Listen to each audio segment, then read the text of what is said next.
예, 주식 과다 보유 논란을 빚고 있는 이미선 헌법재판관 후보자 문제를 놓고 여야가 정면 충돌로 치닫고 있습니다. 여야 3당 교섭단체 원내대표가 만나서 이 후보자 문제를 논의했지만 또다시 합의점을 찾지 못했는데요. 국회 취재기자 연결해서 자세한 소식 들어보도록 하겠습니다. 구하림 기자 전해주시죠. 네, 이미선 후보자에 대해 민주당은 인사청문 보고서를 채택해야 한다는 입장을 명확히 밝혔습니다. 이하찬 대표는 오전 최고위원회의에서 논란도 있었지만 중대한 흠결이 나타나지 않았다며 노동법과 관련해 식견을 가진 좋은 후보자라고 평가했습니다. 정의당도 입장을 바꿔 여당에 힘을 실어주는 분위기입니다. 이정미 대표는 이 후보자 스스로 주식 전부를 매도하고 임명 후에는 배우자 주식까지 처분하겠다고 약속했다며 임명 찬성으로 돌아섰습니다. 반면 한국당은 이 후보자가 물러나야 한다고 강력히 맞서고 있습니다.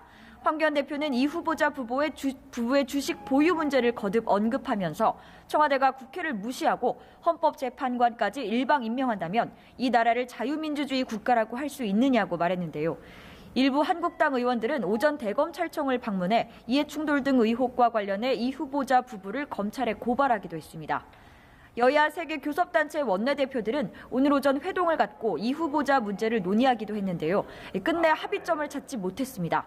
한국당 나경원 원내대표는 이 후보자나 선거제 패스트트랙 등에 대해 논의했지만 오늘 3당 합의는 안 하기로 결론이 내려졌다고 밝혔습니다. 자, 한편 문재인 대통령이 오늘 중으로 남북정상회담 준비를 위한 대북 특사 파견을 언급할 것으로 보이는데 정치권 반응은 어떻습니까? 네, 우선 민주당은 청와대에 힘을 실어주며 북미 관계를 긍정적으로 전망하는 분위기입니다.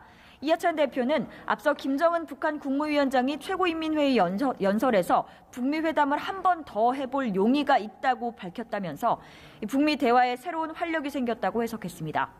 한국당 분위기는 다릅니다. 한국당은 북핵 외교안보 특별위원회 회의를 열고 한미 정상회담에 따른 향후 대책을 논의했는데요.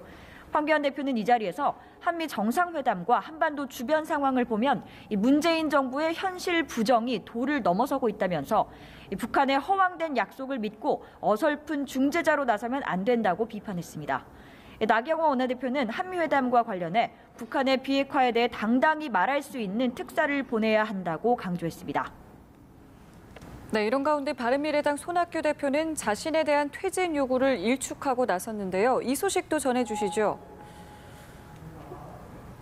네, 그렇습니다. 바른미래당 손학규 대표는 오전 열린 최고위원회 회의에서 자신이 자리 보전을 위해 사퇴 요구를 거부하고 있다는 것은 손학규에 대한 모욕이라며 입을 뗐습니다. 일부 최고위원들이 보궐선거 패배 책임을 지고 물러나라는 취지의 회의 보이콧을 시작한 지 일주일 만입니다. 손 대표는 당대표를 그만두는 순간 당이 공중 분해되는 상황을 우려한다고 말했는데요. 그러면서 같은 당 정병국 의원에게 혁신위원회든 제2창당위원회든 당무를 맡겨서 당 쇄신에 나설 것이라고 밝혔습니다. 손 대표는 또 하태경, 이준석, 권은희 의원 등 바른정당 출신 의원들의 총사퇴 요구에 대해 지도부 성실 의무와 당 발전 협력 의무를 방해하는 해당 행위라며 강경한 입장을 내비쳤습니다. 손 의원은 조만간 지명직 최고위원 2명을 임명하며 본격적인 진화 작업에 나설 것으로 보이는데요.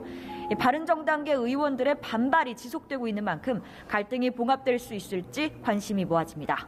지금까지 국회에서 전해드렸습니다.